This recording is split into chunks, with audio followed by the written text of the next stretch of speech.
Assalamualaikum warahmatullahi wabarakatuh. Perkenalkan, nama saya Fitri Ai Febrianti. Saya merupakan dosen tetap pada program studi Pendidikan Guru Sekolah Dasar PGSD Institut Pendidikan Indonesia Garut. Pada kesempatan ini, saya akan menyampaikan gambaran pembelajaran pada mata kuliah yang saya ampu, yaitu pembelajaran PKN di SD. Mata kuliah ini sesuai dengan bidang keahlian saya dan menjadi salah satu mata kuliah penting dalam membekali mahasiswa PGSD sebagai calon guru sekolah dasar.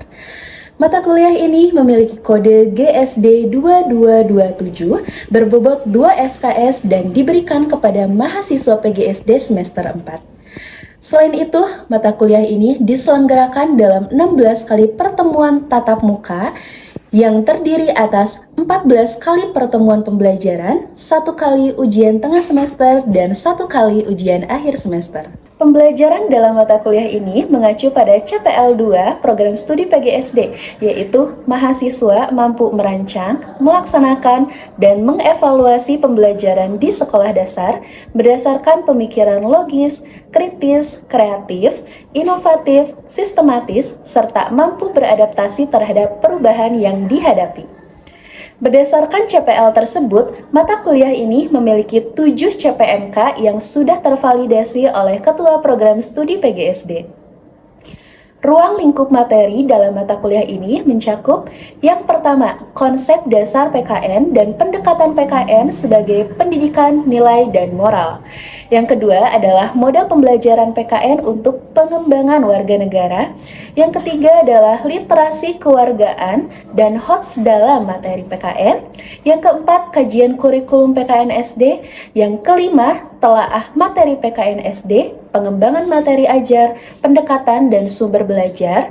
Yang selanjutnya adalah membuat perangkat pembelajaran, dalam hal ini LKPD, modul ajar, dan media pembelajaran, serta yang terakhir adalah peer teaching atau simulasi pembelajaran. Pelaksanaan pembelajaran saya rancang menggunakan pendekatan DIA, yaitu Delivery, Interaction, dan Assessment. Pada aspek delivery, pembelajaran dilaksanakan secara luring dengan dukungan LMS atau Edlink. LMS ini digunakan untuk membagikan RPS, bahan ajar, hingga adanya kuis. Sementara itu, media pembelajaran yang digunakan itu mengacu pada RPS, dimulai dari ada platform LMS seperti Edlink, kemudian ada platform kuis seperti Wayground, platform buku digital seperti Flip PDF profesional, serta media lainnya. Model pembelajaran yang digunakan itu disesuaikan dengan CPMK setiap pertemuan. Saya menggunakan model pembelajaran Discovery Learning, Small Group Discussion, Project Based Learning, hingga Role Play and Simulation. Adapun referensi yang saya gunakan dalam mata kuliah ini berupa buku referensi dan artikel karya saya sendiri dan karya juga dari pakar lainnya. Sementara itu, pada aspek interaction, saya membangun pembelajaran yang aktif, dialogis, dan kolaboratif.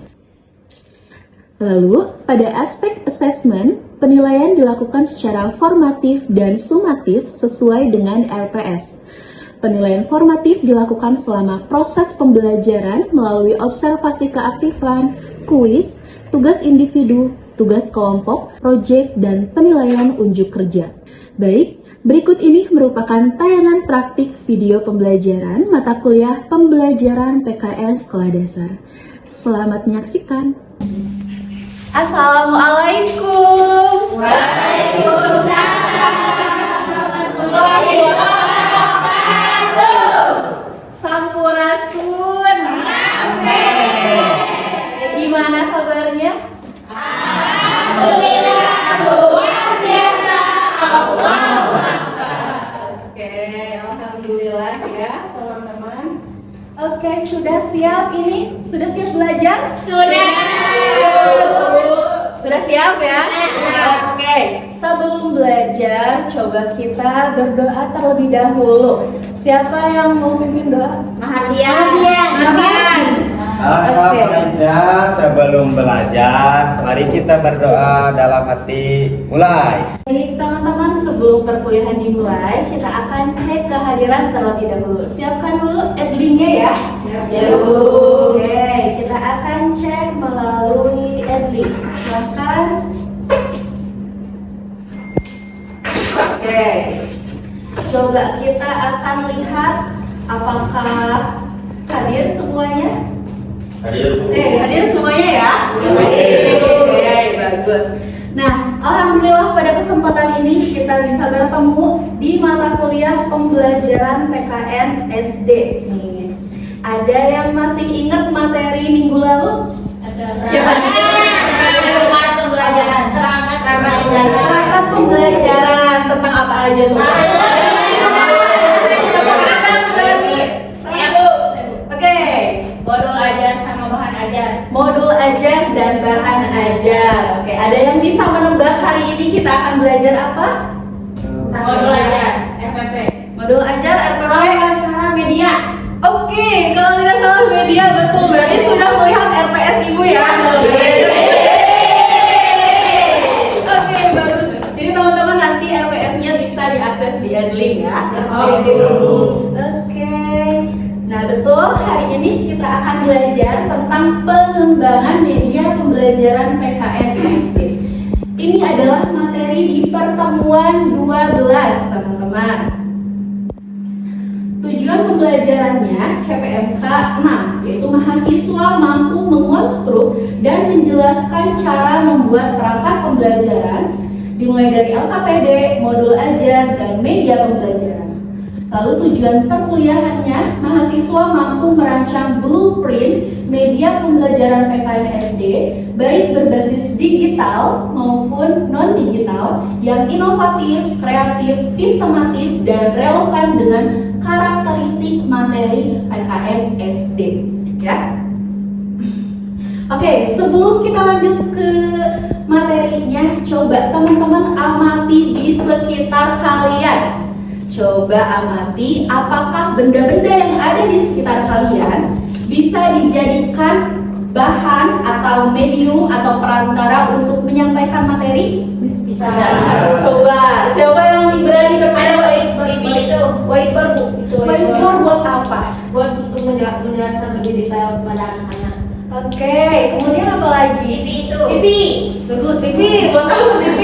Lihat video pembelajaran. Lihat video pembelajaran. Coba selain yang di bawah ini, kalian lihat ke atas. Itu. Figura. Di dalam figuranya ada apa? Ada Garuda Pancasila, ada Presiden dan Wapres. Oke, menurut kalian di materi PKN, apakah media tersebut bisa dijadikan perantara? Bisa. Untuk materi apa kira-kira? Pancasila. Betul, Pancasila. Kemudian Presiden dan Wakil Presiden itu untuk materi sistem pemerintahan, betul? Betul. Berarti secara tidak langsung kalian sudah berdekatan dan hidup berdampingan dengan media pembelajaran. Oke, jadi menurut pemahaman kalian apa itu media pembelajaran? Ya, Bu. Oke, mulai. Media pembelajaran bisa disebut sebagai alat, sarana, ataupun perantara baik fisik ataupun non fisik untuk menyampaikan informasi ataupun pesan ataupun materi pembelajaran. Yang lainnya ada penjelasan lagi? Saya ingin menambahkan, Bu. Boleh. Jadi itu yang pertama untuk menyampaikan materi pelajaran agar siswa lebih mudah memahami dan termotivasi untuk belajar. Termotivasi untuk belajar. Jadi selain yang sudah didefinisikan oleh tadi ya teman-teman kita, ada juga definisi dari para ahli. Ya. Di sini ada Nagwar, lalu ada OBK, ya. Terus ada juga AECT ya, tahun 2023, bahwa media pembelajaran itu dapat diposisikan sebagai bagian dari sumber belajar dan lingkungan belajar yang dirancang, dikelola, diimplementasikan, serta dievaluasi untuk meningkatkan pengetahuan, pembelajaran, kinerja, dan pemberdayaan peserta didik. Jadi apa itu konklusinya? Media pembelajaran adalah segala sesuatu baik dari alat, bahkan manusia juga bisa dijadikan sebagai medium atau perantara ya. Di sini juga ada teknologi yang digunakan untuk menyampaikan materi. Agar apa? Agar pembelajaran lebih optimal. Tujuan pembelajaran dapat dicapai dengan baik. Menurut kalian kenapa sih media pembelajaran itu penting? Erik mau berpendapat? Menurut saya karena untuk mempermudah menyampaikan suatu materi pembelajaran. Betul, untuk mempermudah apalagi siswa SD berada di tahap apa? Operasional ya. Harus ada perantaranya. Coba di sini siapa yang punya pengalaman ini? Oke. Ayo Bu. Ayo. Oke. Dari dua gambar ini dengan kalimat demikian, ada yang mau berpendapat? Marlin mau berpendapat? Jadi kalau menggunakan media pembelajaran, kegiatan pembelajaran itu jadi lebih aktif siswanya. Kalau tidak menggunakan media pembelajaran jadi ngantuk, membosankan di kegiatan pembelajaran. Oke. Kenapa Ibu bisa mengkomparasikan ini? Karena berdasarkan penelitian, media pembelajaran itu dapat menarik perhatian siswa, membuat materi lebih relevan dan meningkatkan rasa percaya diri. Tadi kan di gambar satu ada yang mengacungkan tangan ya, aktif. Nah, aktif betul ya. Sebaliknya, pembelajaran yang cenderung monoton dan memicu rendahnya perhatian dan keterlibatan siswa. Jadi kalau medianya monoton, pembelajarannya monoton, itu akan memicu rendahnya perhatian dan keterlibatan siswa. Begitu teman-teman ya. Jadi memang ada risetnya.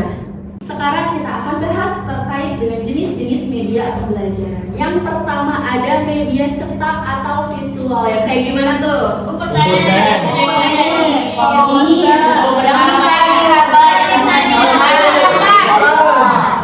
Yang bisa dilihat dan yang bisa diraba ya. Kalau media audiovisual apa? Video pembelajaran yang bisa didengarkan dan bisa dilihat. Yang bisa didengarkan dan bisa dilihat. Kalau yang media interaktif dan digital contohnya? Kuis, Oke, jenis game. Terus apa lagi? yang AR ya. Ini contoh medianya ya. Coba kita akan lihat contoh media yang bisa kalian gunakan.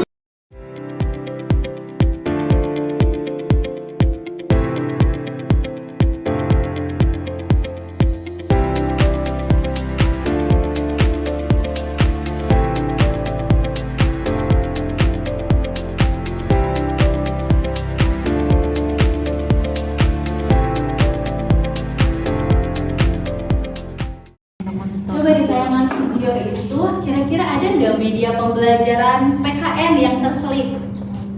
Ada kayak apa tadi Mbak? tentang Pancasila, mengembangkannya. Betul. Terus tadi kalian lihat nggak ada pop-up? Ya, pop-up keluarga, rukun bersama keluarga. Terus juga ada ini nih tadi miniatur ya. Itu bisa dijadikan media pembelajaran PKN. Tadi kita sudah melihat contoh media pembelajaran konkret ya. Sekarang kita akan melihat contoh yang media digital. Ini adalah digital book teman-teman. Gitu kayak buku biasa. Ya tuh. Ada videonya teman-teman. Bisa di zoom juga. Bisa. Nah, kemudian teman-teman juga nanti bisa merancang sendiri bagaimana kuisnya, bagaimana materinya tuh.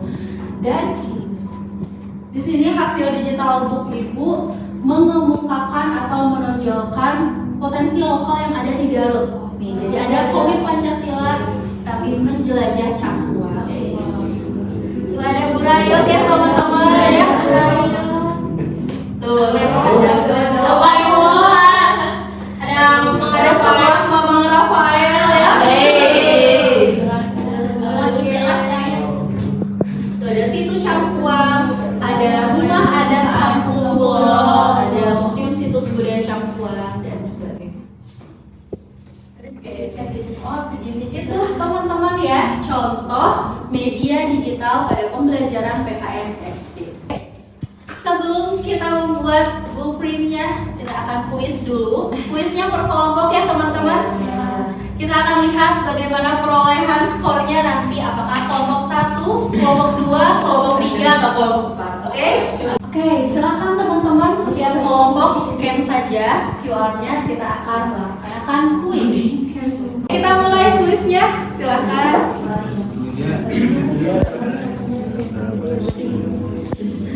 Ayo.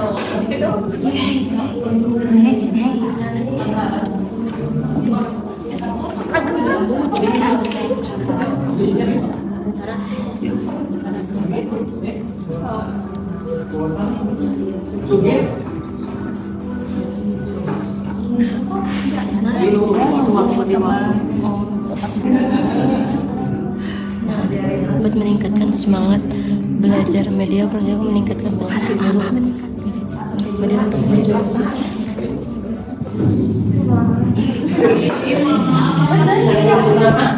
Siap ya, kita lihat perolehan skornya.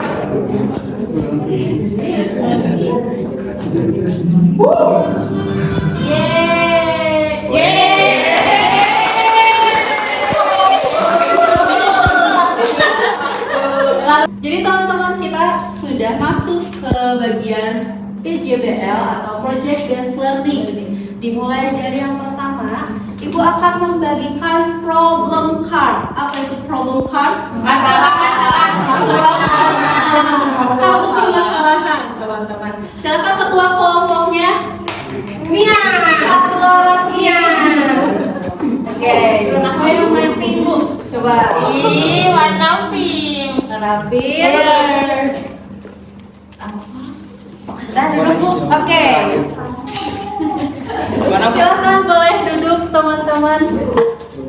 Nah, sekarang kalian coba diskusikan bersama teman sekelompoknya bagaimana solusi untuk menghadapi permasalahan tersebut. Nah, fasilitas belum memadai gimana Bu? jadi didebatin dengan membuat alat Enggak ya, favorit boleh soal. seperti Ingat media bisa ya. kita bikin poster komik bisa di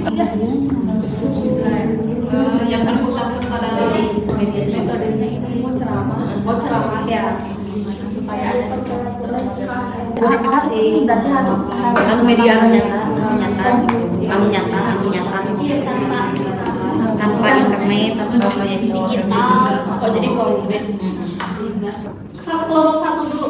Kelompok 1 bagaimana hasil diskusinya? Untuk permasalahannya, tidak semua sekolah memiliki LCD proyektor, speaker, laptop, jaringan internet, atau perangkat digital yang memadai. Kondisi ini membatasi guru untuk memakai video, animasi, kuis digital, dan sumber belajar interaktif. Untuk solusinya, kita bisa menggunakan alat peraga yang konkret ataupun media visual cetak, sehingga dengan tidak adanya media digital juga kita bisa menggunakan media tersebut di lingkungan sekolah. Contohnya kita membuat alat 3D seperti tadi di video itu ada siklus air, terus monopoli edukatif, atau kita juga bisa menggunakan poster, gambar, banner seperti itu, kartu bergambar yang dicetak. Oke, bagus. Sekarang boleh dibacakan permasalahannya. Untuk masalahnya, banyak siswa yang menganggap PKN itu sebagai pelajaran hafalan. Akibatnya, siswa kurang antusias, kurang aktif bertanya, dan juga mudah bosan saat pembelajaran berlangsung. Faktor minat dan motivasi rendah menjadi salah satu penyebab kesulitan belajar PPKN di sekolah dasar. Untuk solusinya akan dijelaskan oleh Ayu. Oke, untuk solusi dari minat baca untuk pelajaran PKN, solusinya itu bisa mengubah metode pembelajarannya Ibu biar jadi pembelajarannya itu harus kontekstual gitu. Jadi supaya menghubungkan materi dengan kehidupan nyata gitu.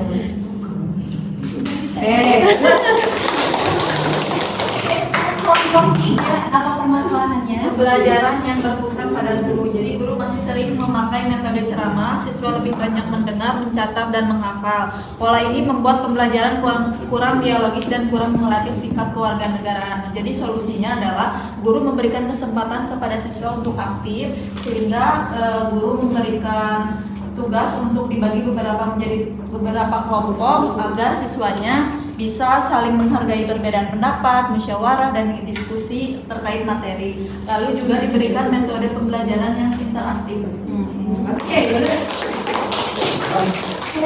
ini kelompok 4. Apa masalahnya? Jadi materi yang dinilai abstrak yaitu seperti konsep, hak dan kewajiban demokrasi, norma dan tanggung jawab dinilai sangat sering sulit dipahami jika tidak dikaitkan dengan kehidupan sehari-hari siswa.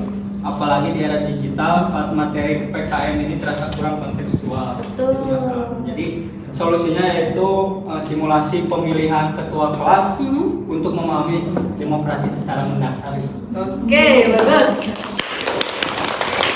Oke, bagus teman-teman ya atas responnya perihal dari problem card tadi. Nah, problem card yang kalian pegang itu bisa dijadikan acuan untuk project selanjutnya. Jadi kita akan membuat project plan media pembelajaran PKN SD ya. Ibu akan membagikan ini. Silakan Ibu, butuh kreativitas kalian ya. Jadi nanti yang pertama itu kalian mau bikin media apa? Nama medianya apa? Jenis medianya apakah digital atau konkret ya? Kemudian sasaran kelasnya di kelas mana? Materinya materi apa? Terus nanti kalian bikin sketsa bentuk medianya, oke? Jadi nama media kelas, terus gambarnya kayak gimana? Oh. Sketsa.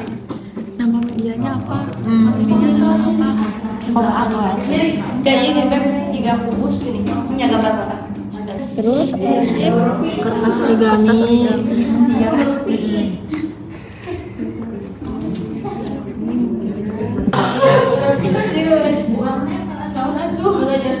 Baik, teman-teman sudah selesai diskusinya? Sudah.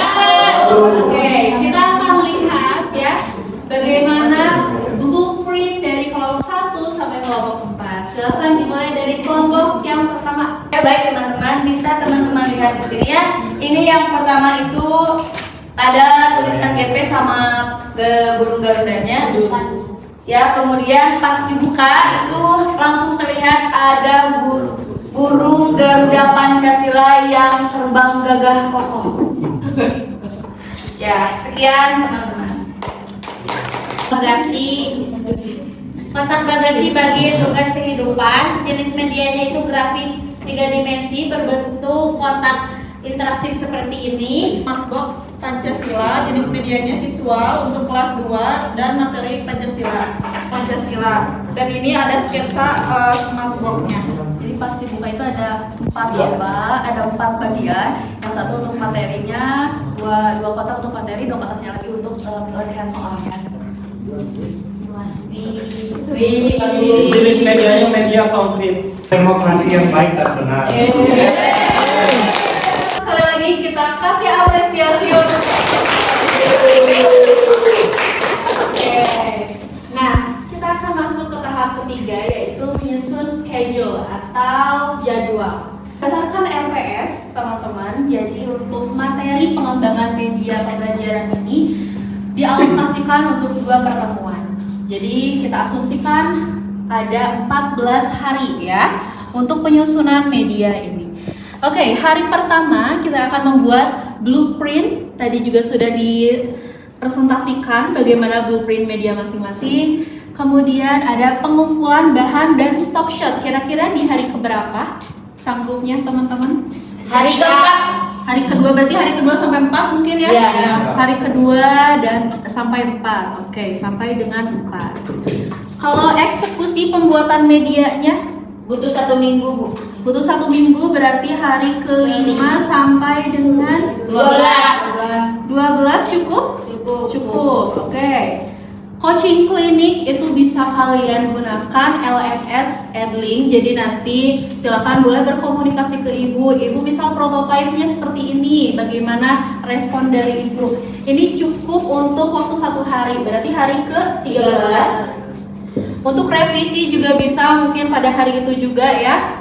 Kita kasih waktu hari 13 dan mungkin sampai dengan 14. Dan nanti diseminasinya adalah hari ke-14-nya. Begitu teman-teman ya. Jadi kita sudah menyusun jadwalnya seperti ini. Ada schedule-nya.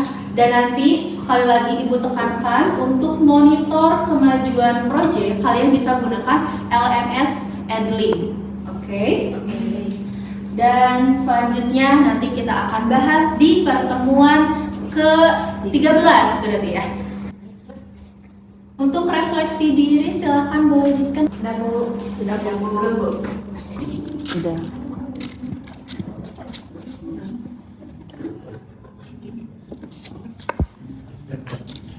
Teman-teman sudah mengisi refleksi dirinya? Sudah. Sekarang kita masuk ke tahap kesimpulan. Baik, jadi kesimpulan dari perkuliahan hari ini, media pembelajaran PKN SD itu harus dirancang secara terencana, inovatif, dan relevan dengan kebutuhan peserta didik. Tadi kalian sudah membuat blueprint medianya, itu adalah salah satu cara sistematisnya bagaimana pengembangan media PKN ya. Baik, selanjutnya Ibu haturkan terima kasih, hatur nuhun yang sebesar-besarnya kepada kalian. Terima kasih atas cerianya hari ini ya. Tapi sebelum ditutup ya, Ibu ada pantun. Apa tuh? Mau cakep nggak?